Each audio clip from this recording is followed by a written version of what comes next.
Raise your hand. Let's do it. All right, awesome. So today's presentation is going to be a little bit about leadership. So if you guys have been here since the beginning, we started about 4 months ago, we talked about leadership. And I noticed that a lot of the things we talked about in this presentation actually got lost towards last week. So I'm going to go over some of the key points we went the first time, and I've added some stuff to go more in depth. So the first thing you guys have to understand when you want to lead a group is that you have to know yourself first. You can't expect to lead a group of 2 people, 5 people, 10 people if you can't even lead yourself, right? So here are some key points, and you have to be self-aware. One of the biggest roles in leadership is being able to understand people's mistakes and helping them find a solution. So that is one of the things you guys should do right now. If you have, I'll give you like 40 seconds to identify what are your main strengths and what are your main weaknesses. And we'll get back to it in 40 seconds to a minute, and we'll discuss on that. So you guys want to think about that a little bit.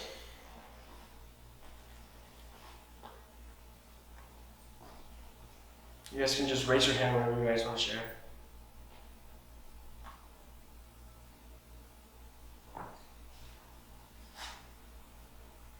Nobody want to go first. I think one of my weaknesses is communicating in like a high pressure environment, like giving presentations, things of that nature. I've typically never been good at that, but I've been trying to get better. Perfect. What are you doing to improve? Well, I haven't done much yet, but I'm looking for ways to improve. Improve in your speech or just being able to be less nervous? Both, I would say. Perfect. Alright, what are some strengths you have? Anybody? Mark? I don't have anxiety, not afraid to try new stuff. So whatever I gotta do, I'll do it without fear and no anxiety. Just taking risks? Awesome. Anybody else? I think that being like both my strength and my weakness is being impulsive. So like, let's say like I really want to do something and I really put my mind to it, like I do like this. But also like as a weakness, like for bad influences, like if someone like that I know, like I trust you guys, so like I can talk about it. So like if someone like one of my friends is like smoking and pass me the joint, like I just do it. It's like it's kind of impulsive, you know, but like I acknowledge that as a weakness because truly like I do it more than I want to do it. And what are you doing to, make it better? Surrounding myself with better people. Exactly, perfect. So I think right now what you're doing is kind of you're removing the issue, right? So you might be thinking, it's like, the only reason I'm not doing bad things is because my friend group isn't putting bad things in my way, right? So I think what you should focus on right now should be fixing that original problem. So being impulsive is good when it comes to taking calculated risk, but you don't want to kind of get things thrown in you and just hop in all the time. But you want to be able to analyze and think, because when people are impulsive, most of the time, the way their thought process is they're going from, how am I going to feel as soon as I finish this activity? Right? What is the dopamine I'm going to get, or what is the benefit I'm going to receive? Right? That could be in dopamine or whatever. It's mostly feelings, right? Most of the time, like the reason you make decisions is because you're gonna feel a certain way after doing it. Am I correct, right? Yeah. So what you should do is when you're making decisions that are impulsive, think about how am I gonna feel 10 minutes from this? How am I gonna feel an hour? How am I gonna feel a week after this? So that is one of the ways you can control impulse and make better decisions. Is stop thinking about instant gratification and start sacrificing to be able to achieve more later on. Does that make sense? Yes. So I'll give you a quick example. Let's say you make 100 grand and you've always wanted to buy a Porsche. So you're like, damn, I can spend 100 grand to get my Porsche, right? Are you going to go and do that? Or are you going to get back and be like, dude, if this car breaks, I'm not going to be able to pay for the oil. I'm not going to be able to pay for the brakes. So now you're doing is you're thinking, how am I going to feel 3 months from now? I'm going to regret this decision. Right? So now you start making decisions for the future. Now another thing you can do is grab those 100K, put it into down payment for an apartment, wait 2 more years, now you buy your Porsche, you can buy 2 or 3. You know? Does that make sense? Perfect. Who agrees with this? Awesome. So yeah, you guys have to understand yourself as a leader. So that's the first step for leadership is understanding yourself. So who got that? Awesome.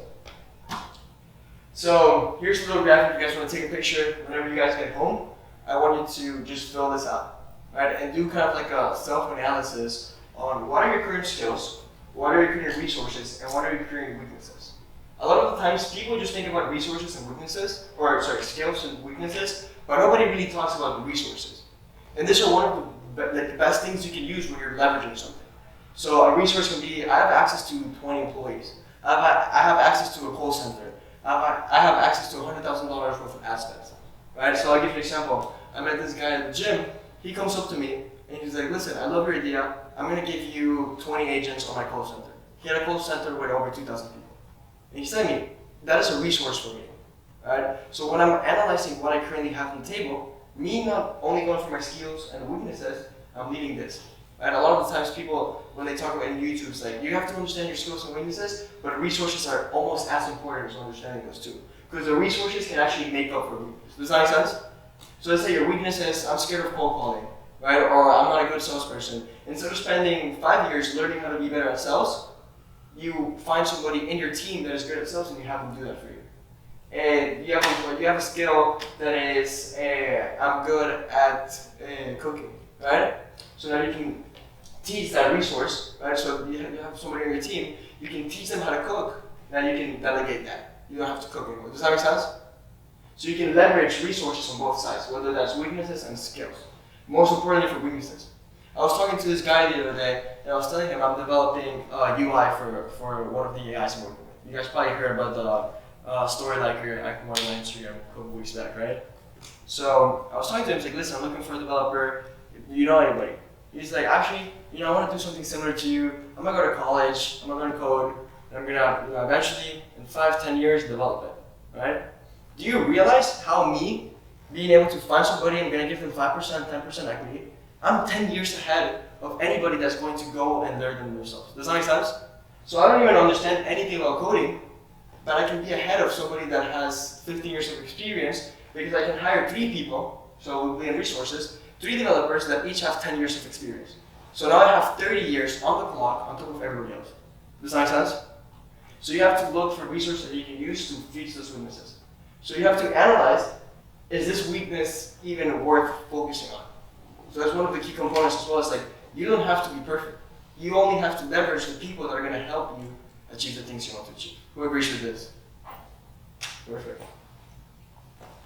So crafting a compelling vision is the second component of a good organization and a good leader.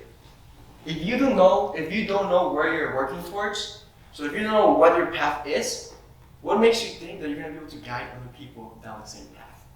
I'll give you an example. The captain of a boat knows exactly where he wants to go. He just guides the people inside the boat to help him achieve that goal, right? So let's say if you want to get from here, or let's say the captain of a plane, we'll update this a little bit more. But let's say a captain of a plane, he's going to Monaco, right? So flying Miami to Monaco. He knows what path he has to take to get to Monaco, right? Then he has people under him, the staff, they're helping, like the lady that are feeding food, they're helping on the back. The pilots are the leaders of that plane, and they understand where they go. So they can tell everybody, listen, the first hour, the trip is going to take 5 hours. On the first hour, I want you guys to serve cookies. On the third hour, I want you guys to give them a full meal, and then by the end, I want you to do an announcement that we're almost ending, right? So there's a roadmap and there's a vision on how the structure's going to be. So having the power of a clear vision, and who knows what a vision is? Kind of like what your mission, vision, if you want to give a description. Ash? What, like about vision? Yeah, like what is your definition of vision? Like where you see yourself in the future? Okay. What about you, Luke? I mean, I would say the same thing, like where you see yourself 5-10 years from now. I think it's like the outcome of where you be. Or you like to see yourself, like what career you're pursuing or something. Perfect. So when we talk about vision, we talk about the overall aspect of where the company is going to be. So let's say you have a 15-year, 20-year, 30-year vision. And let's say your company can be, my 30-year vision is I want to be featured in Forbes. I want my company to be part of the S&P 500. I want to have 500 employees, or let's say 5,000 employees. I want to have $500 million of revenue. And you grab all those factors and you build that into the company mission. And you make a company statement, right? So that company mission, that company statement is going to help you motivate your team. Because when people see what you're working towards, they're going to want to join you on that path. So let's say Nash. Think about somebody that you like. Let's say Alex Ramosi, right? The reason you're so attached to him is because your vision aligns to yours. Does that make sense? If he had a vision, if he wanted to go and party, he saw himself, partying all day, would you follow Alex Ramosi? Even if he was as hardworking as he is right now, if he wanted to just party all day in 2 years. Because there's people that do that. There's people that work for a year, work for 2 years to make enough money to go fly and travel or do whatever. But that's not your vision, right? There's 1,000 other people that have that vision and align with their audience and align with their employees and align with everything that is under them. But the reason you align with Ramosi is because you guys have the same vision. You guys want to grow and scale as much as you can. Does that make sense? Yeah. So it's important to understand what your vision is. Who here has a clear vision of where they want to be in the next 5, 10 years? Raise your hand. Okay. Who here has a clear understanding where they're going to be in 5 years? Who here has a vision of where they're going to be in 3 years? 2, 1. Perfect. So what I want you guys to do, this is a second action step. I want you guys to kind of picture how you want your life to be 5, 10, 20 years from now. And don't undershot it. Right? You always want to aim for as much as you can. Because there's this quote we talked about on the first meeting, we talked about this, is that if you aim for the moon, you'll end up landing on the stars. Meaning that if you are, I want to make $100 million, if you make $90 million, it's already more than you're making right now. Does that make sense? So you won't get that goal, but you'll get closer to it. And then you can start building, you can add. So it's always important to have a clear roadmap and a clear vision, but it's also important to understand that that vision and that roadmap can change. But the more focused you are towards achieving that vision, the more successful you're going to be. I don't know if you guys saw this video from Charlie Morgan. And it's actually insane. The guy, Nash showed me this, he did a vision board, and it was the same vision board for 6 years straight. And on the 6th year, he was able to achieve all the things in that vision board. So he stayed with that same vision for 6 years. And that was what kept him motivated to keep working and guided. He stayed guided. So I'll give you an example. If you have a plane that wants to go to Croatia, right? And then it's halfway to Croatia, now it wants to go to the UK. Now it has to turn around, it's going to be a longer path to the UK. If instead it would have been, I'm going to go to the UK straight. Boom, achieve UK. Okay, I want to go to Croatia now. You know what I mean? Does that make sense? So you guys want to stay focused on what your vision is. So this is very important as well to guide your team. Now, what matters to you the most? What matters to your company the most, and what matters to your employees the most? That is one question you guys should always be asking. I mean, if you guys want to just go over it a little bit, what are some of the core values you guys currently have? What about you, Mac? Probably just like stability. Stability. Renzo? I think it has to do with my parents and everyone being proud. Probably like having the people you work with take it more serious instead of moving around. Okay. What about you, Andre? Like constant and going 100% everything you do. Okay, perfect. Any other more feedback? Anything else you guys want to add? You're setting a good example for the ones around you. Perfect. So yeah, again, consider the impact you guys are going to have. If you guys are in this room today, it's because you have something greater than everybody else that's not in this room. Right? You guys are part of the 1% of people that actually want to make change. And understanding that you guys have the potential and the ability to do so, it's almost selfish to not do so. Because you can help so many people on the way, and you can make such a big impact that for that, if this is your motivator, if you want to make a change, you have to think that you slacking off, you maybe, for you said you want to retire bench, right? So you taking a day off, you eating a burger, you kind of taking a week off, not doing work, is an extra week you're adding to your mom, to your dad working, right? So you're kind of reducing and you're adding more tension towards you achieving that goal. Who agrees with this? Raise your hand. Perfect. So another thing that's important about leadership is you have to test and refine. A lot of the times I see people that they're just go into business and they'll do one thing for maybe a day or two, boom, switch it right away. And this happens a lot with advertising, this happens a lot with people that have been cold calling people to do sales. They'll try one script, they'll send it to 10 people, and then first of all, they don't track the KPIs, which is completely terrible. You guys should always be tracking what you do, what your inputs are, so you can always test and refine. So you want to make sure your team knows what is it that you're aiming for, and then we go back to vision and the goals. What is it that you want to achieve, and what is your team doing, and what are you doing to achieve that goal, right? Another thing that's also important to consider is that if you are going to be a leader, you have to play the game with your team. Let's say if your team sees you slacking all day, now there's no driver, there's no motivator. Because if your team doesn't see you active in the company and the company vision doesn't align with your vision, now what's going to happen? Nobody else's vision is going to align with yours. Does that make sense? Perfect. So again, we go back to creating a roadmap. Have a clear understanding of what you guys want to do and just stick to that and stay focused. So here's a little bit of how we're breaking up the goals currently in my businesses and how it's worked for me. So let's say we want to get to that 100K a month, right? We need to close 10 clients. For us to close 10 clients, and these are exaggerated numbers when it comes to the closing rate, so I just want to make it simple. I just want to make it tense. So let's say for me to get 10 clients, I have to send 100 emails. For me to send 100 emails, I have to hire 2 VAs, right? So let's say we have to send 100 emails a day for 1 month to get to 10 clients a month. That's going to make us an extra 100 grand a month. Does that make sense? So you're breaking down your goals to things that you actually can achieve.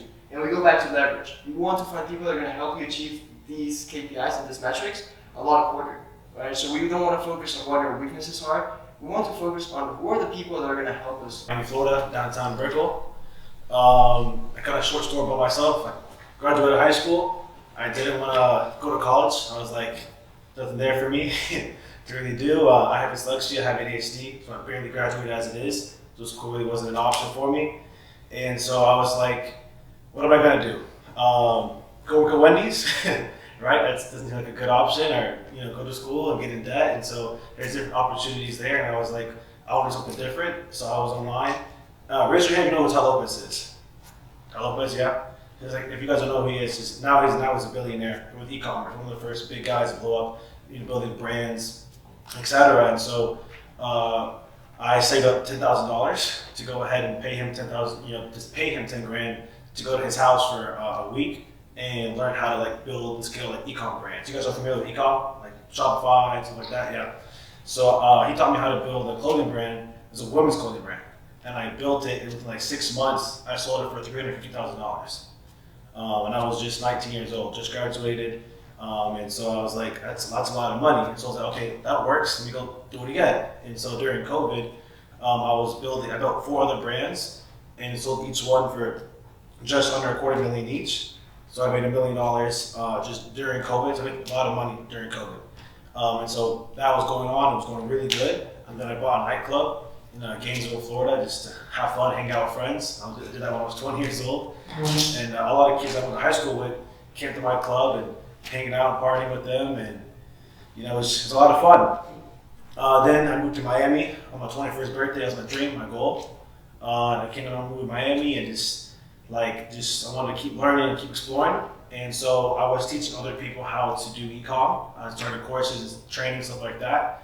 And I got really good at it and built a community with it. And then I was actually taking on big clients that were paying me 25 or 30 grand to build them a brand and help them sell it. And I was getting so big to where I couldn't build a film myself. So I want to hire 2 people to do it for me. These are 2 older guys that were really good at doing e-com and stuff, and so they were doing all my fulfillment. And as I was doing that, I was selling. So I was traveling to big events, and I was selling 20, 30 grand packages, and then I was splitting the profits with them in half. And me being young and making a lot of money, just because you're young and make money doesn't mean you know everything. And so what happened with me, as I had my bank account, I had one bank account, no LLCs.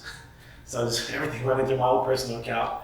which is a very, very big mistake that I did. And I let these two guys have access to my account to take the portions, like their cut, my cut.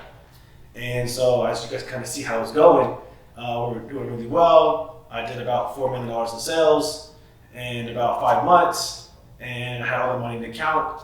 And then one day, my birthday, I'm gonna go buy a Lamborghini, and I'm like, I told my girlfriend, oh, can you send a wire to the guy so I can just go and buy the car? She goes, oh, babe, there's no money in the account. I said, what do you mean there's no money in the account? So I looked at myself, and it was $0 in the big account. And the day I had a couple $1 million there, so I got stolen from. So I started from zero. These guys stole everything, didn't fulfill all of my clients. I had a couple hundred clients that were just pretty mad and pissed off at me and wanted their money back, which I couldn't even give them. And so I sat down for about 6 months, and pretty much I was like depressed. I was just sad. I was upset. I'm back at my parents' house. Sold all my cars, moved out of Miami, and I was like start from zero. And then one day I kind of woke up and was like, fuck that. Like, I know how to make money. I know how to motivate. I need to get back up. I need to get back going. And so I built a social media CRM company called Mondo Chat. And I built that company up within just 7 months, and I exited for $3.7 million. So I learned with my mistakes from the past, and I moved forward. And I feel like that 6 months that I was kind of depressed, down and stuff, to me was way too long. But I didn't have good people around me to kind of help motivate me and get back up to the top. It was just one day I just woke up and it was a spark. I had to make it happen. So, in a sense, from what I made, in about a year and a half, it took me a year and a half, I did it in about, 120 days. It's because I used the knowledge that I used to have before. And, now, like I showed you the other day, like, I have about 400 different agencies now that are working with us and stuff that are doing really good. And I'm trying to help them scale. So I've been through a lot of stuff, up and down. My account, ready to invest in buying companies, scaling them, building personal brands. So I'm just here to kind of just whatever you guys need help with, like be the personal branding stuff, motivation stuff. You guys need advice on how to make money, tips and tricks. You guys have a business, help creating offers. I'm really good at making offers for people and helping that stuff out. So whatever you guys kind of need, just feel free to kind of ask me questions, and you can kind of go from there. What's up, brother? What's the biggest key factors on personal branding? Personal brand, like building a personal brand? Yeah, like building a community. Man, just be yourself. Be who you are. I'm sorry, what's your name? My name's Tesh. Tesh. Oh, sorry, it's T-E-S-H. Tesh. Okay, Tesh. So you gotta be you, and you gotta just post content every single day. It's about yourself. And just even tonight when you get home, like, hey guys, my name is Tesh. How old are you? 20. Hey, I'm 20 years old. My name is Tesh. Man, listen, I'm new to the entrepreneur space. I'm getting started. I want to document my journey with you guys, and just follow me for more. So even if you don't have stuff going on, you just say, hey, I'm doing something. Because most people, your age, our age, are not doing much. They're smoking in a car right now. They're drinking every weekend. They're not here on a Tuesday. What is it? Thursday? I don't know what day it is. Thursday. Not here on Thursday. Not here. They're playing 2K right now. So just post and just start. Like, the best thing to do is just start. Document what you're already doing. Most people thinking too much about content, like, oh my God, I have to think and plan. Bro, just record what you're doing now until you make enough money to just hire somebody to record you everywhere you go. Any other questions? Yeah.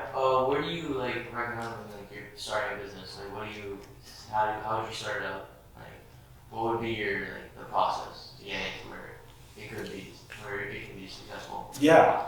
Man, the biggest thing is just start it. Just again, it's not content, just start. Don't think about it too much. Do you have an idea of what you want to do?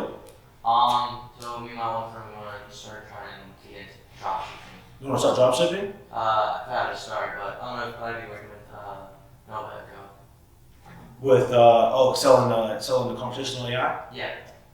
I recommend doing it. You can make a lot of money doing that. And you have good mentors here that people help you with that. I'm actually going to be doing a lot of the training and stuff, people how to sell it. But yeah, that conversational AI is going to be really good. A lot of businesses need it, and it's very, very easy to sell. The first thing you want to do is kind of just start by selling. Are you watching any courses right now on how to sell and things of that nature? I've been doing a little bit of research. I haven't been. I've just been looking at videos how they contact the businesses. Yeah, nice. Yeah, just keep doing that, because keep You want to make sure you're consuming a lot of content, but also taking a lot of action. The biggest mistake people do is just watch content every single day, all day long, and then don't take anything action. So you gotta like do a little bit of both. But yeah, the best advice I give you is just watch content, ask a million questions to Joey, a million questions, like absurd amount of questions. And there's no amount of questions that you can ask that are just like nothing stupid. So just ask everything, absorb and sponge. Just always absorb, ask questions. If you're not asking questions, it means you might know everything, and you don't. So you just have to just keep asking questions to kind of evolve and grow. Yeah, what's up, brother? How are you getting clients with Shopify agency? How was I getting clients? It's a good question, brother. So I was just going out networking. I was out and about everywhere. I was at every networking event. I was at every mastermind. I didn't have enough money at the time, so I was getting GA tickets and journal tickets, like $100 tickets to be in the back of the room. But I was networking with everybody else. And eventually I started getting sales. I networked with so many people. I saved that money and reinvested in the next event. Saved that money and reinvested in the next event until one time I was at an event with 500 people. It was Gary B, Alex Shimoji, Bradley, Dan Graciosi, all these big guys were there. And they had a sponsorship available for $10,000 to speak for 15 minutes in front of 500 people. And I literally had like 13K in my account. So I was like, I'm gonna use my last, like, use hold this 10K on, I had 3K left, and I spent it to go ahead and speak on a stage in front of 15 minutes. And I was speaking in front of 500 people. These are all guys that have a lot of money. And I spoke at that event, and I didn't have any QR code. I didn't have a website link. I had no checkout link. I'm just speaking, and if somebody wants to buy something for me, they have to Cash App me, Zelle me, or Apple Pay me. It was so ghetto. I had no systems. I'm not a systems guy. I'm a visionary and a closer. That's kind of my main focus. And so now I'm not like that anymore. I have team stuff and build. But then I was just like, it was just like, hey, I'm talking about it. So hey, you give me 25 grand, I'll build you a store. You'll make $2,500 a month. The next 10 months, you'll break even. After that, you're profitable. It was very simple, easy sales pitch. But I was speaking on the stages.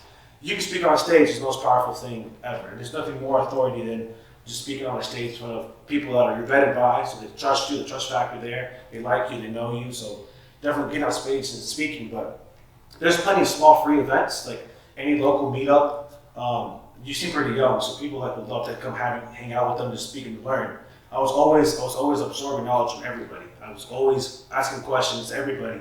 So I always have multi-million-dollar friends, like mentors, that actually ended up becoming my friends. And to be honest, I only paid for about 2 or 3 mentorships from older people. Everybody else just all love because they, kind of meet me, got to know who I am, and they're like, man, when they were at my age, when I was like 17, 18 years old, they were like, I wish I had somebody to kind of talk to and stuff. So they didn't mind. So building relationships with people is very, very key, and providing value. You can't just ask them like, hey, ask them questions about like to give them something. So you want to provide value. Say, hey, I will work for you for free. I'll shoot content for you. I'll edit something for you. I'll build a presentation for you. Then we kind of provide value to them because those guys are so busy. Like people, the old school way is like, can I buy you lunch?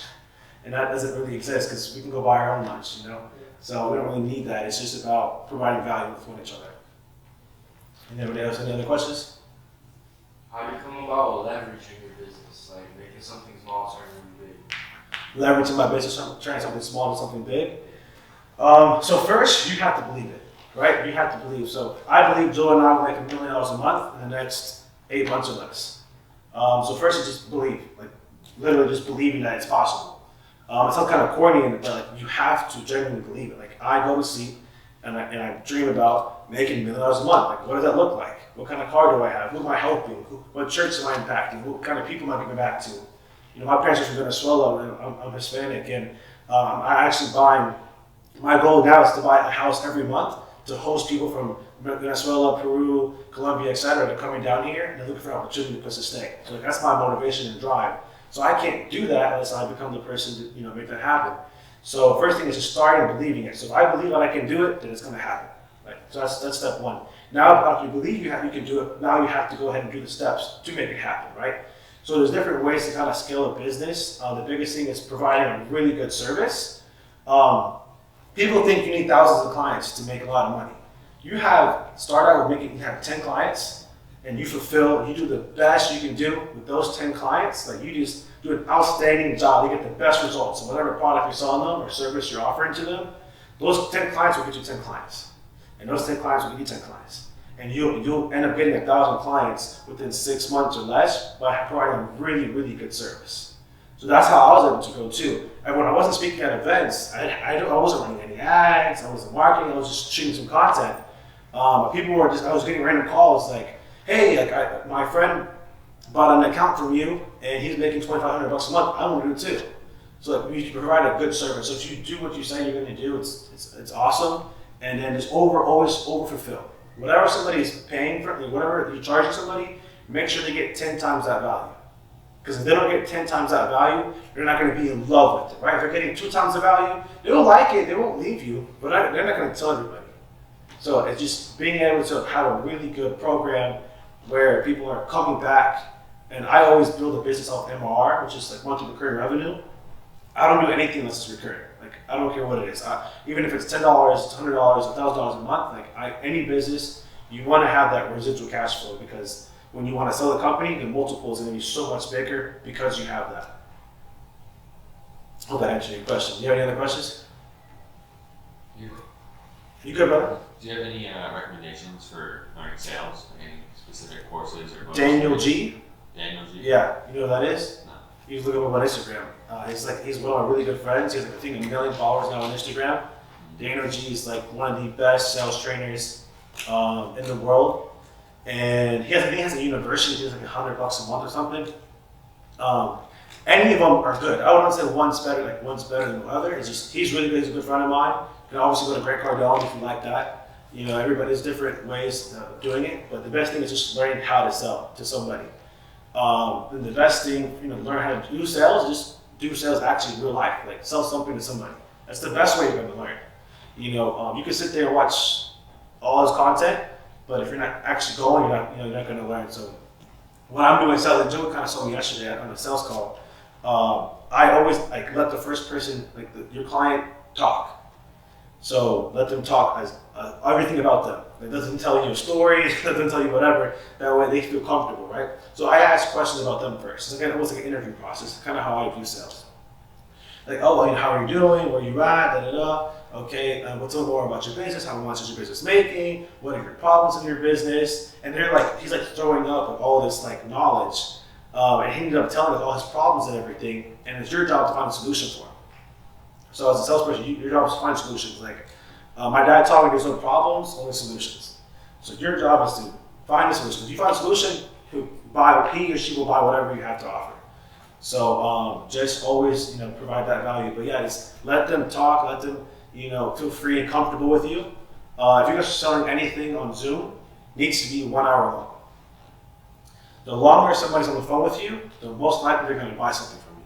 It's a trust factor, especially at the same time. So if it's I used to do 15, 20-minute calls to fit more calls in, but I was realizing I wasn't selling as much. So I started doing 1 hour calls. I could only do 6 a day, but those 6 a day, I'm closing 4 people and making $5 to $6 grand in a day. So it's just so much more. Any other questions? So, when you were in that down period, what made you click?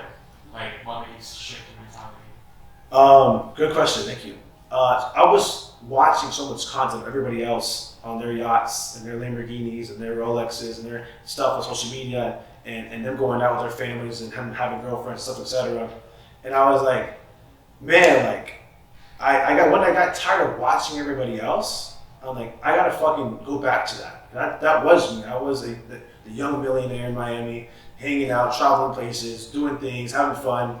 But when everything just kind of collapsed, I got kind of upset and stuff just because so many people got on my phone, people wanted to sue me, people were threatening me and stuff, and so I got really upset. But what made me change, man, is just having that will. One day I was I need to be better, I'm going to be better, and I need to be an example, I got to learn from this. I don't believe to be a victim of anything. I was actually in a podcast the other day, and somebody asked me, if you had to do all over again, what would you change? And I said, absolutely nothing. I wouldn't change nothing what happened. I wouldn't do a single thing different. Because if I didn't go through that, I wouldn't be where I'm at today. the opportunity that I'm doing right now is so much bigger than anything that I could have ever done with those other guys. So I'm very glad and grateful what happened. But man, just waking up and you tired of it, bro. We gotta want it. You just tired of the bullshit, man. Just tired of being broke. It's not fun being broke at all. Like it's just not fun. And I don't know anybody's reasons why they want to become very wealthy, but I get mine's giving back and church and family and stuff, etc. And living a good fulfillment life. That's really what it's about for me every single day. I could care about having a nice watch or anything like that anymore. It's just really, really giving back and helping, and then everything else will just come to it. Yeah. So you mentioned that you had trouble taking a partner before you got screwed. And I see that happen a lot of times, and not necessarily so direct, but I see a lot of times where people partner up with somebody else that doesn't benefit their business. So they'll give up 20%, 30% equity, and then it just ends up dragging. And I see that happen with a lot of because I do a lot of e-com coaching because I do advertising. Okay. So I do a lot of coaching for people that do e-com on the advertising side. And one of the most common problems they have is that they're like, dude, I'm giving this guy 30%, and the only thing he does is just send me TikToks. Yeah. So how do you pick the right partner for your business? So I learned and even after my mistakes that I made before, is choosing who you're partnering with. And why are you partnering with them, right? Some people are just like, let's just partner up. And you don't look at each other's skill sets, who can benefit who, etc. So the biggest thing with partnering with somebody, and I'm a big believer in not partnering with somebody unless you absolutely have to. That's just kind of how I operate. I'd rather hire somebody, I'd rather pay an employee that can do the job that why I want to partner with somebody. If they only bring in one aspect, let's say one person brings in, I don't want to give an example, but one example is like somebody, you know what I'm talking about? Okay. So this, I don't want to get too personal, but yeah, so just for an example, somebody's really good at sales, right? And then somebody's really good at integrations, like the back end, so fulfillment. So most likely, the person who's good at sales is not really good at doing integrations and building things. And the person who's building things, most likely, 9 out of 10 is not a good salesperson. So you have somebody who's an integrator and a visionary. I'm a visionary. So I can see the things, I can sit here with a big whiteboard and give you my $100 million plan in the next 3 years, right? And I can tell you how I'm gonna do it, when I'm gonna do it, what campaigns I gotta use, and stuff, etc. What marketing strategy I have to use, how many sales I need to have. So that's all the stuff that I can do. An integrator that's good at building back-end stuff, he won't be able to do that, or she. So, but I won't be able to, I can have this big plan, but if I have nobody to execute it, I have no product, no fulfillment, no customer service, I have nothing. So in a situation like that, it's a good time to partner up with somebody because they're bringing skill sets that you don't have, and I'm bringing skill sets that they don't have. If me and you have the same skill sets, it's not going to make sense for you to partner up together.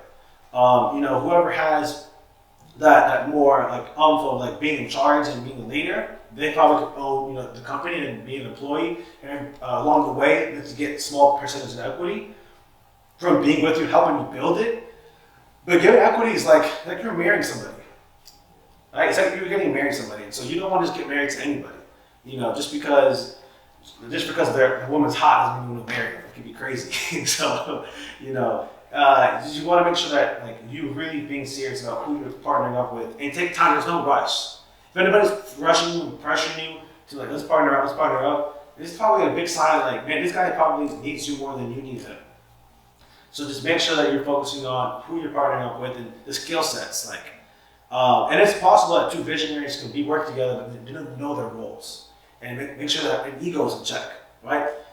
Because a lot of people get egos, and it's another big problem that a lot of people are having when they're partnering up with somebody. So my best recommendation is don't give equity, don't partner with anybody until you feel like you absolutely need it and what's missing in your problems, right? So if you know somebody can solve your problems that you're currently having and it's worth partnering up with them, then just hire an employee, do it. But 9 times out of 10, you can just hire an employee to do that. I was going to partner up with somebody in the company. She was an integrator, and obviously, like I said, I'm a visionary. So it would have been kind of a good fit, and she kind of gives me pushback a little bit on some things that I'm very risky. She's not as risky. So she's kind of giving me pushback a little bit, and I know what I'm doing. I had proven track record, I know what I'm doing, but she kind of was going back and forth with me a little bit too much. And so we weren't partnering yet, we were just kind of testing to see how it would go. And I'm like, man, like, I kind of don't like the pushback so much because like I'm knowing what I'm doing, and not that I don't know everything, right? But I knew what I'm doing with certain things that she really didn't like. And so I was like, this is probably not going to work. And then you know what? 3 months later, the shit that I told her that was working ended up working, going really well. So if I was with her, I probably would not have done it. Therefore, it would have cost me money, cost me customers. So, just being that risk of partnering up with somebody, just make sure the value is there. It's very, very important. Like who you're partnering up with. Learn business, learn your skill sets. You should, like the best business owners know how to do everything, know how to run everything, know oversee everything. So if you learn how to monitor everything, you'll be able to watch and kind of just pick key factors to see who you want to work with. But that's a really good question. Partnering up with somebody's, it's a lot because they're liable now too. They represent you and your company. Let's say you're partnering up with somebody and they go drink and drive and get into a bad car accident. When that's the company's name, it's the picture of them next to your company logo, and you do this. You got to make sure all the qualities and stuff are all there. But it's very, very important that you just be careful of who you partner with, and have tiers in your system too. You don't want to lose sales reps because you didn't give them equity. Like your top sales rep was like really crushing it. They're like, hey, once you sell 100K, I'm gonna raise your commission. Once you make 200K in sales, raise up your commission. Once you're at 300K, that's when you unlock 10% equity in the company. And the max that I'm going to give you is going to be 18%, but it's going to be over the next 5 years. Right? It's not going to be a 3-month thing or 6-month thing. Like raising the commission can be, those increments, but when you scale up to about giving equities, like long term. Like I don't know, I do businesses now for long term. Like I want to build a company that's going to last me 3 to 5 years, then I can exit it and then move on to the next one. So anything that needs 1 year, 6-month plans is just not worth it. I think you had a question, yeah? How do you think that e-commerce has changed since you started, and how have you adapted to those changes? Yeah, so it's definitely adapted now because there's everybody and their mom's on e-com now buying building stores. So it's very, very competitive. So you need to. Alright, this is a situational question. Please. So I run a distribution center for small shops. Okay. And I have around 18 or 19 recurring customers. There is this one small shop I dropped off samples. The method I used to get those clients was I dropped off samples. I let them see that my bags outsell before the other ones they have. And I've used this method with this certain small shop, but every time I go there, the owner's never there. My bags are already sold out. How do you think I should get his attention? Because I don't want to beg for his business, but if you have 4 locations and I really want his business. Okay, so just kind of break it down a little bit. You have 18 shops you're working with right now, you said? Yeah. 18 shops you have working with right now. Yeah. There's one location that you do not work with them yet. Yeah. Okay, so you want to work with them. Yeah. And you talk about the owners are never there. Yeah, because every time I walk in, it's always basically just the front person. And Gotcha. when I'm speaking to them, they don't really see the depth in what I'm speaking about because they don't really understand. And they don't give a fuck because Yeah. they don't, nothing. Gotcha. Okay, so trying to get to new locations, the owners are never there. Have you dropped off free products to them before? Yeah, I dropped off for 350%. And they didn't say They anything? sold out before the bags that they had, but every time I go. Also, you dropped off free samples to them before? I've already done it, yeah. And they've already At that location, and they Yeah. sold it? Yeah. And it's I feel like I have everything I need to talk to the owners. So hey, my bags sell before yours. Let's do some business so you can make more money. Right. It's they won't give me the time of day. They won't give you the time of day just because you saying specifically with you feel that way just because it is, or are they just busy? They're just busy. They're just running around doing other stuff. Right by just following up as much as you can.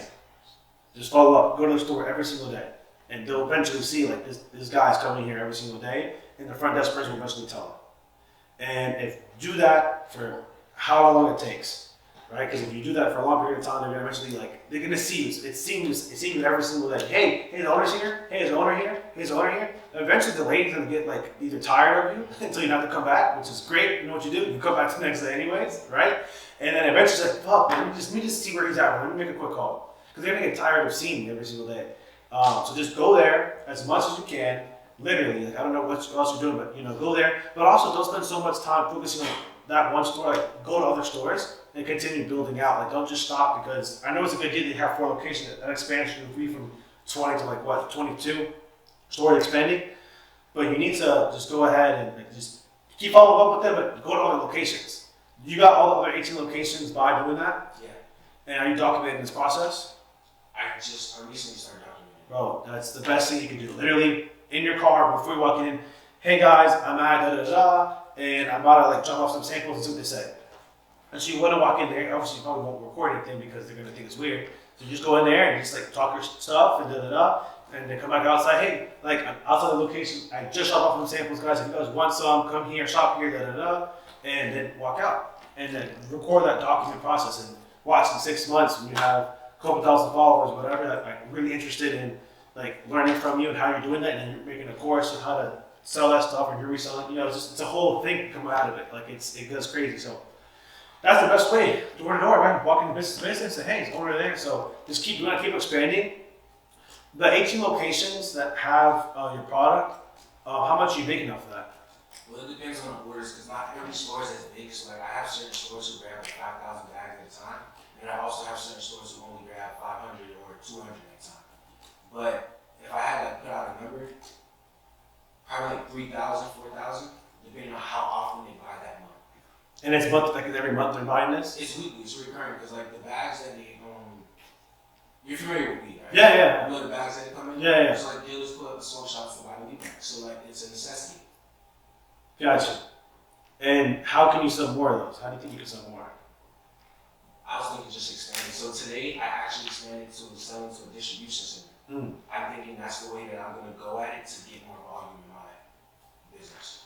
You should try to have a way, like in the future, charge your current like businesses. Hey, it's a $100 fee a month to keep me here, to like keep my stuff here. That way we're adding recurring revenue. So you're like, hey, it's $100. Like I'm selling your bags, but it's $100 a month too, to keep track of everything. Just for me to come in here, I drop stuff off. I gotta hire somebody because you're scaling. You can say, hey, I'm getting big. I can't drop it off myself, so I gotta hire somebody to come in here. You just tell them that, even if it's still you, because they're not gonna be there anyway. So they're gonna like sit there and watch who's coming in. So hey, it's 50 to it's a bigger price, same price. I don't know, $75 a month. And so they say, okay, yeah, $75 is nothing. $75 is nothing. So you just do business with them? Yeah, but hey, to have myself in here and I'm growing, I gotta drop things off to you guys because they're not paying for the labor, right? Obviously not. You just be pulling up in your car and dropping it off. Amazing. So you say, hey, we're scaling. Tell them we, not just you. You and like you are not the company. The company's big. Always. Even if it's just you, you just say, hey, it's we.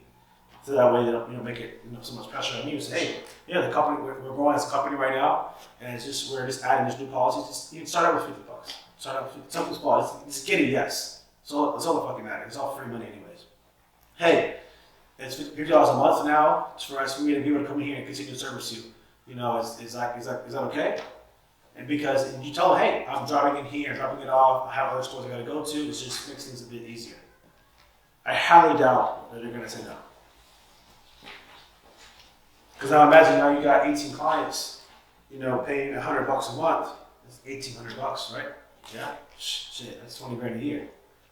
I mean, passive residual income, you just, don't have to start out with $50, same price, whatever, and just go for it. And say no, okay, I'll do it for 35, whatever. It's all, just number, bro. Like price is just a fucking number.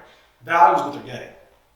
So if we're providing enough value to where they rather pay the $100 to keep you and sell their shit to people that are already coming in for them, because people most likely aren't coming and just buying your stuff. They're coming in and buying your stuff, and they're buying this, and this, and they're leaving. So for them, the value add is like to keep having you, because you're gonna say, hey, this $100 is a kind of deal breaker because I'm having to drive here, and I got gas, and I got this, and I got that. But okay, no worries. So just add that value in there, and just a good way to increase the business. And one more question. So I also started a continuity program. How do you pronounce that? You good? The recurring revenue? Yeah. Because I also sell to private vendors. Like the same people that can go into these shops and buy these bags, they can also buy them from me for a higher price than what I sell to the store shops, right? Okay. And I'm starting a VIP service as like basically first come first service because I sell out quick. So like if you're in the VIP program, you'd be able to see the stock before it comes to pre-order. What other approach would you take at that? Jeff, that's pretty good, bro. Just like I think paying you like a recurring, be able like a VIP. I just started it. I let the first people. So I started it last week Tuesday, and whoever signed up on Tuesday got it for free. Okay. So I'm gonna start promoting it as a paid VIP now. Yeah. Like you said, $100 a month. Like just $100. Like you know what I mean? Like bro, it's just $50 to be access to to get access to see it. Now eventually what's gonna happen is you're gonna have to raise the price because people are gonna go in, which is good because you really rather only work with 20 people that are paying you $250 a month just to have access to the restock.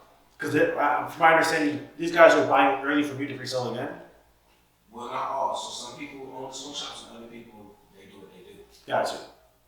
Yeah, that's fine. So again, start out with small MRR price. Hey, it's $50, $100. Try it out. You're gonna get access to it early. And always say 5 people. Only go for 5 people. I've never met like any business I signed up for. It's like only 10 people. It's literally only 10. It's only like fucking 200 people. So it's just they want to make it sound exclusive. Joey and I have been programs like that, right? Yeah. Other programs have been a part of this. Hey, it's only 200 people. There's fucking 2,000 people in the same program. But just a scarcity thing in itself. So just. So tell them that we're only allowing 5 people. Yeah. So right now it's only 5 people. It's $100 a month to get in. Any other questions? No. Yeah. How would you go about marketing, or how are you going about marketing conversational AI, and what results are you getting? TikTok ads. I have some really good people running my ads for me, and have really good ads working. So I'm just watching my KPIs and my numbers, and right now I'm paying like $13 per booked appointment. So that's not per lead; it's like per booked appointment. That's somebody actually watch my funnel, watch my VSL, booked a call, and then I'm closing. And I'm closing right now at about a 45% close rate. Like right now, right away, like number one, on the call, I'm closing about 18% of like people that are like right here the first call, and I'm closing out the 30% gap within about a week or so. So just TikTok ads, we're gonna master on. We should be like running ads everywhere on YouTube, on Instagram, on LinkedIn, everywhere. Because there's business owners everywhere that have it. So once you find a good niche, it's gonna go really deep into that niche and be known for that niche. How many calls are you taking per day? 6. Yeah, once I change to 1 hour calls, bro, just 6. That's all you need. Like you can do more, but if your calendar gets booked, but for me, it's 6 a day. Like, I'm happy because I know I'm closing like 4 people. I know I'm making like 10K a day. Like yesterday it was like $700. Monday was like 12K. Just selling high ticket items. The only reason why I'm able to make so much, guys, because I'm selling high ticket products. You can't do that selling $50 things, you know. And what are you currently selling? Sorry, conversational AI. Oh, same thing as Jerry? Yeah, just selling the same exact thing. And that's all I'm focused on. And then like paying people to like learn how we're selling it. So people are paying like 10K to like, hey, learn how we're selling it, and then resell it for us. So yeah, it's just sticking to something and it's really pushing out and having an offer for everybody. You should have like a $100 offer, a small offer, medium offer, a big offer, and an even bigger offer. Like right now, I don't want to sell $100,000 to somebody or a couple of agents that need a program from us. So I'm like, okay, if we're gonna provide $100,000 worth of value, then I gotta just have that price up there. Like I said, price is the price. Like see if somebody say yeah, to say no, say okay, would you do it for a little bit less? Sure. Get it done. It's not that simple. Sales not this big, like magical, scary thing. It's just not. It's just provide value, and then make sure that the price that you have is 10 times the value, and they'll say yes. If I told you right now, I'll give you a Lamborghini for $25,000. If you know you might not have $25,000 right now, you're gonna go find that shit real quick. You have 8 hours to get $25,000 to buy a Lamborghini. You guys should probably go find $25,000 somehow. So if you find that urgency and that value, it's there. Because the value of the Lamborghini is way more than $25,000. So you'll find it. What's one of the lessons that you learned that you wish you knew when you started? Lessons. Wow, that's a good one. There's so many lessons I wish I would have learned before I started. To be very honest, to be more organized, I'm just all over the place. And so if I were to keep track of all my numbers, meaning all my money, I just, in my head, when I was 20 years old and making so much money, I was like, this is the Mondo Fun account. I can do whatever I want to do in this account, right?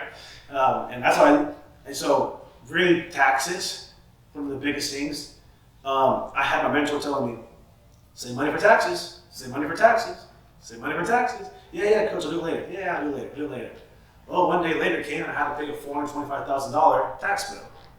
So, and really all that could have been expensive if I would have had save money for taxes and also like use things for, have a business account that I can use and show documentation that I'm paying for events and paying for tickets and paying for this, paying for that. I'll be able to write all that off and or buy real estate. But I didn't know those things. So that's probably one of the biggest things is just saving money for taxes, doing things the right way, paying everybody you gotta pay. Don't be cheap with your CPA. Don't be cheap with anything actually. Like once you start making money, don't be cheap with like lawyers, you get a contract signed, a CPA, tax attorney, so that you take care of everything you gotta take care of. Because if not, it's gonna bite you in the ass literally later, and you're gonna be like, damn, I wish I would have done things the right way. Any other questions? You guys have any businesses? Yeah? What do you do? I sell exotic cars. Yeah, so exotic cars? Nice. Can you book one time? All over the world, to be honest. Really? Yeah, you work like online? Yeah. And how are you doing marketing? I have a lot of affiliates. So right now I have about 100 affiliates. Fire. And it's your company or you like partner with people? Nice. And how do you get access to all the cars? There's like when you were to sell a car, you can post on marketplaces. Say I teach all my affiliates personally how to sell a car, and like a couple of us here like my affiliates. Nice. And I like post on marketplaces. Let's say post on Facebook Marketplace, all these places. And like also call dealers and stuff. Like see if they're interested in the car, ask them like what car they're interested in, and just they're interested in this car. So I'll find them the car, you get the information. Nice. Network, join groups and stuff. Just make sure you talk to people about that. Make sure you know you're doing that. So that if you want to buy a car, they don't like put it up. They don't hit you up for that. Nice. And right now, as you're scaling your business, like you have all these affiliates, are they paying you? No, I wanted to ask you that. I heard you say that you wouldn't hop on anything it's not recurring revenue, and that's the problem I have with my business right now. Which is like I get pretty big commissions if I sell a car. So let's say I sell a Lambo, I get let's say 10K, but I don't have recurring revenue on that. So I was gonna ask you this question: like, how would you go about like implementing recurring revenue in this business? do you know what me asking? How much money are you generating a month right now?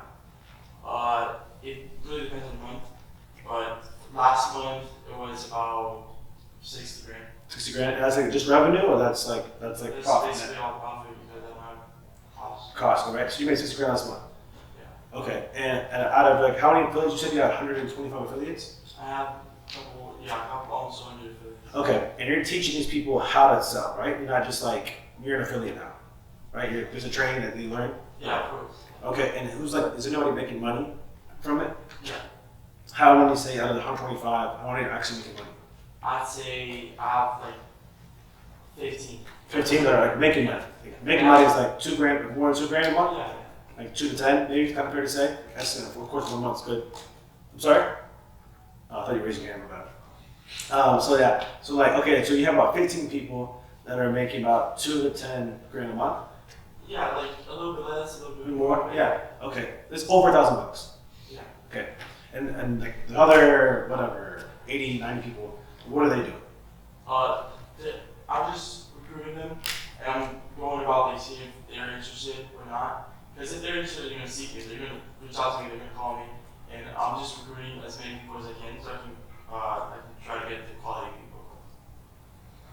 Right. Have a wider reach. Right. But the 50 people that are making money, like they're making money because they're just like posting on social media. They're They're engaged in the program, so they talk to me frequently, so they know what to do. They're really following what I teach them.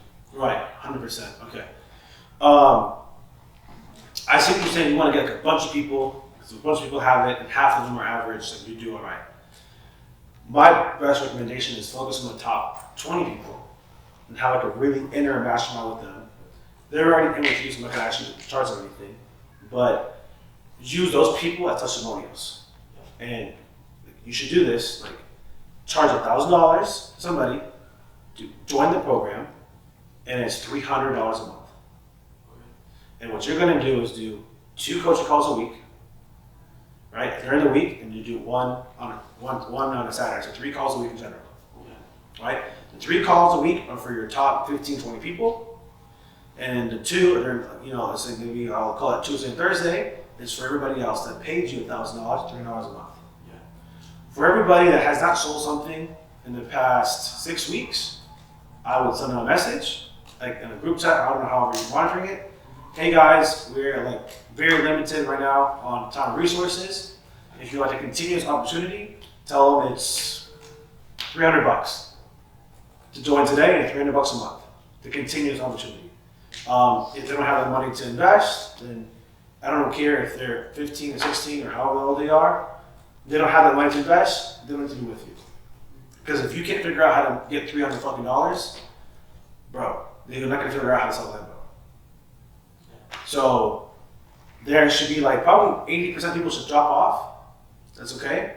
Because you only need, bro, you got fucking 10 killers that are fucking making 10K a month. I'm sure you probably getting some kind of override on that. That's all you need. You need 10 fucking people and run.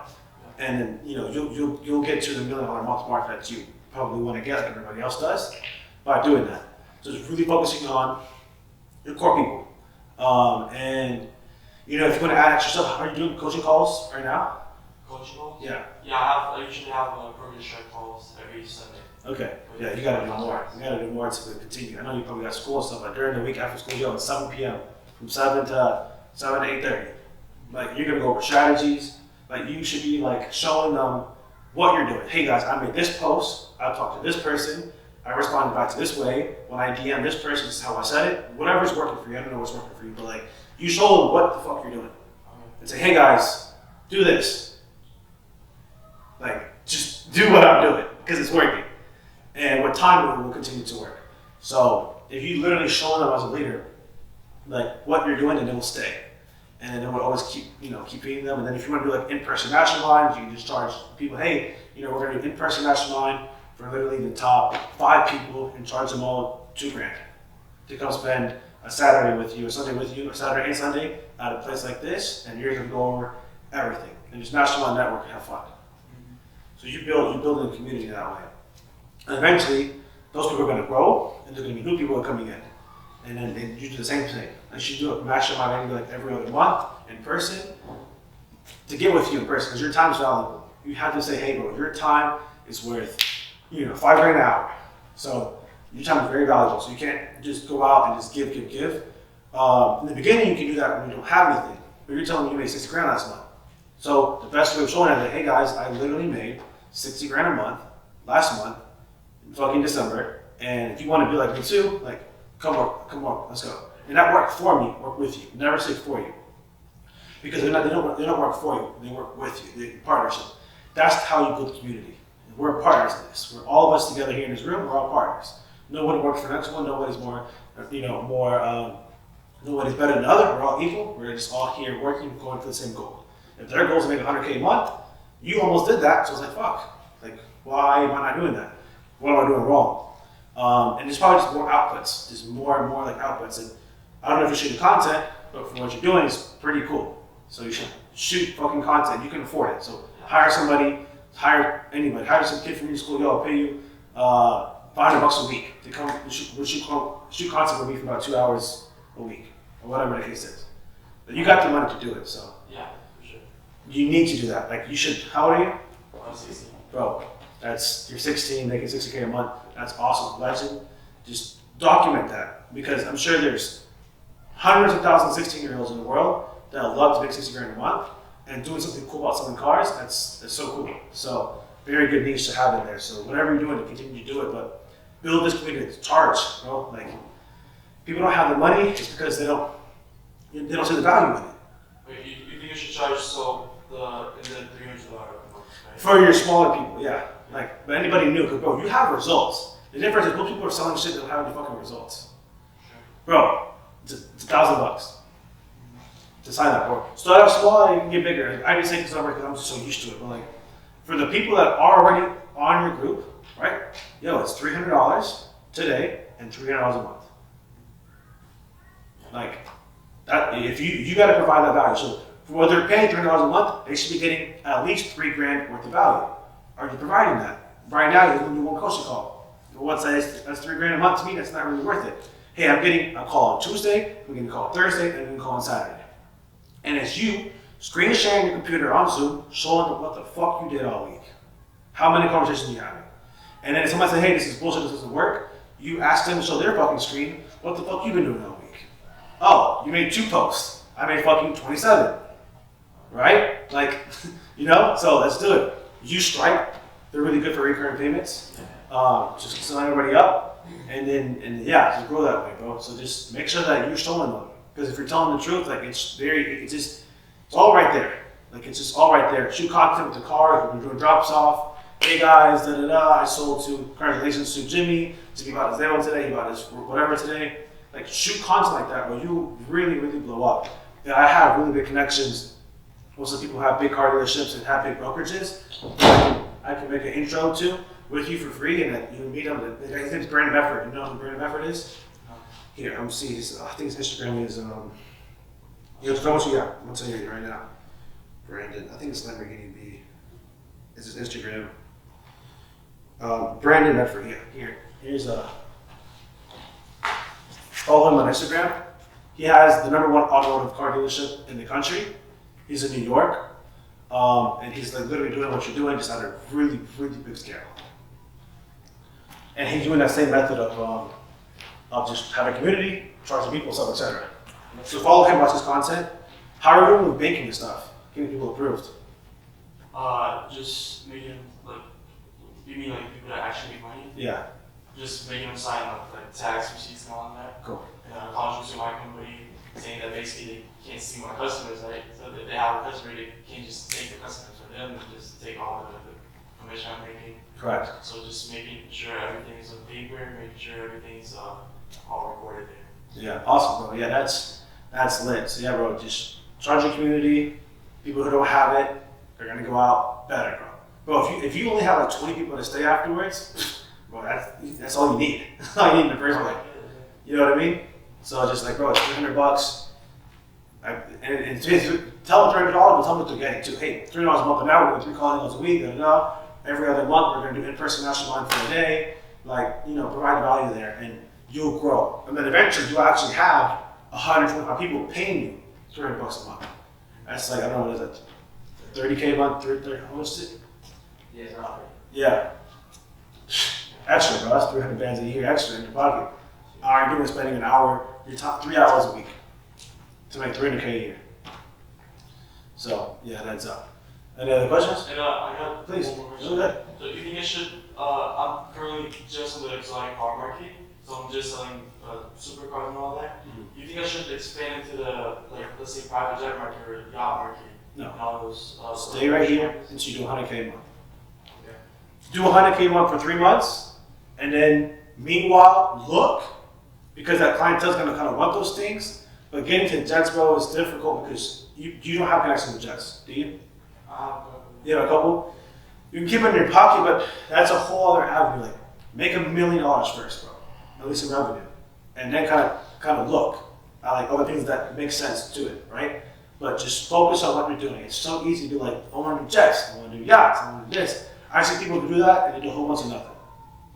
They're not doing shit. Because they're saying they do all these different things, but in reality they're doing nothing because it's hard. You gotta master one first. Be that guy. What's your name, sorry? Andre. Andre's the guy for exotic car dealerships in Boca Raton, or whatever the case is. You're that guy. Because once you're that guy with that, then you can kind of explore kind of other things, but just really be known. So build a big brand so people know, when I think about exotic cars, I think about you. And keep that community provides so much value, bro. Provides so much value because that community will last you the next 10, 20 years. People will grow with you and build. And other opportunities you have, they'll come and attach to it too. They'll be like, yo, what else you got? Okay, we're selling this, we're doing this, cool. They're gonna all hop on board. And that's the way you grow and build together as kings. Really. Like you might want to buy the block or something. You might want to buy the houses you grew up in, or you might want to give back to your church or community, whatever the case is. So focusing on that every day is huge. Being disciplined, man, it's so hard to be disciplined, but you have to fucking do it. You have to, because if not, it delays the process.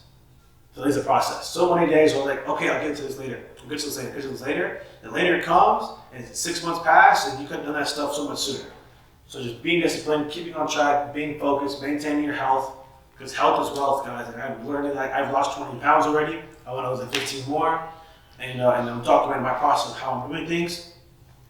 Just getting in the gym, staying focused, being clear, and just really dialing in on who you believe you can be, because you are that person you can believe. You are that person that's giving back. You are that person for your family.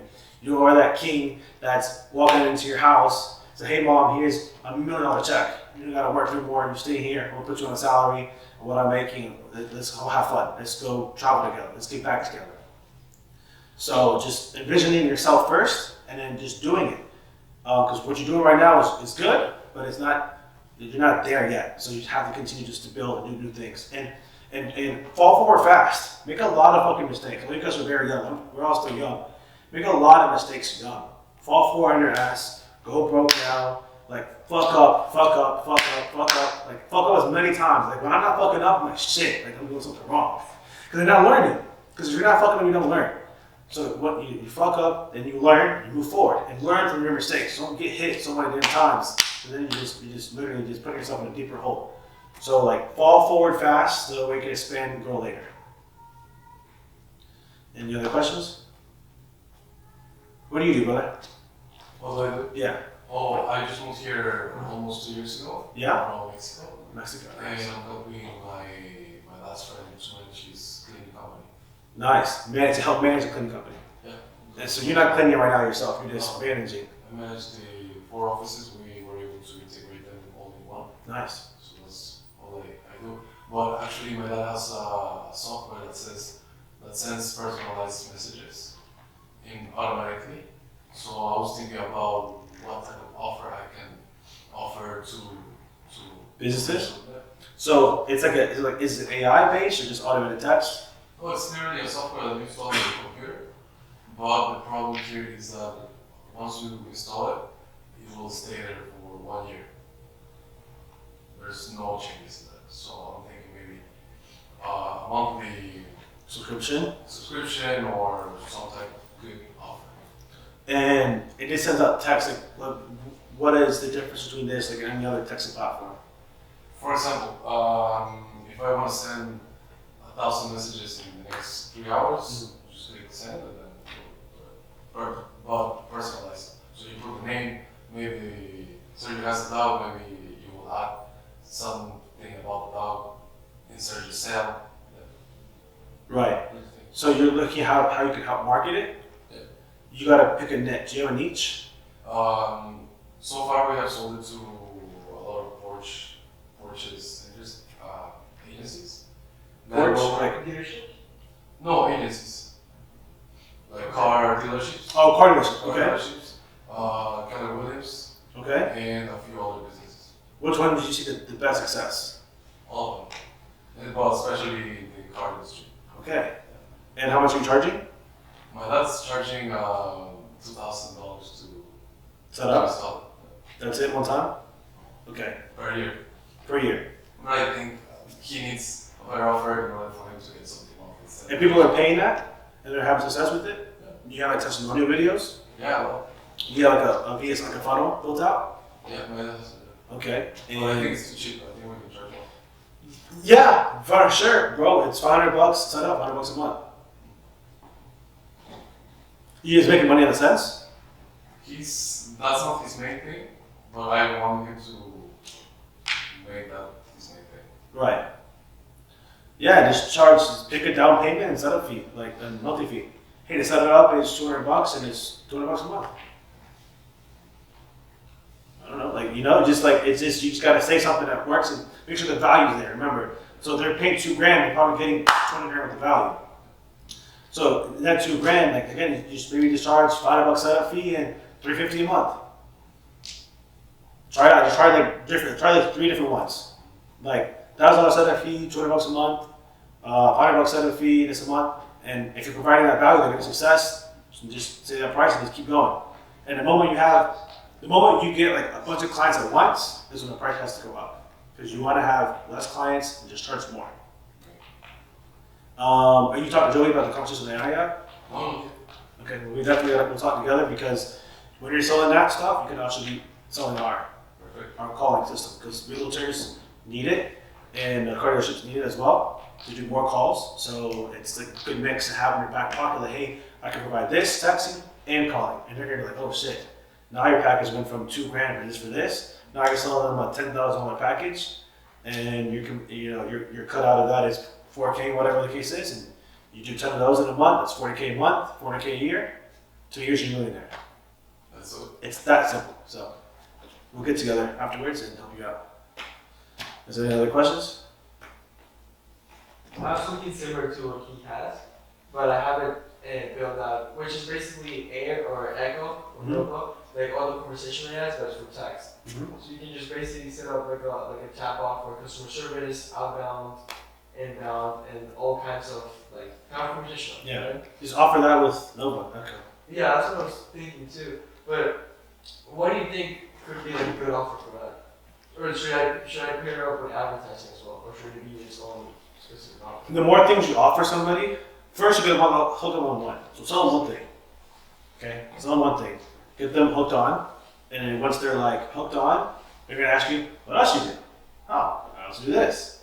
And I also do this, right? The more things that help hook up onto you, the more longer they're gonna stay, right? Because if I have 3 things, I have my CRM with you, I got my download system with you, I got my text with you, I have my email with you, and I have my ad campaign with you, bro, I'm not leaving. It's gonna be a fucking mission to go somewhere else. It's gonna be a mission. So the more things you can offer, but it's like Nova Echo, right?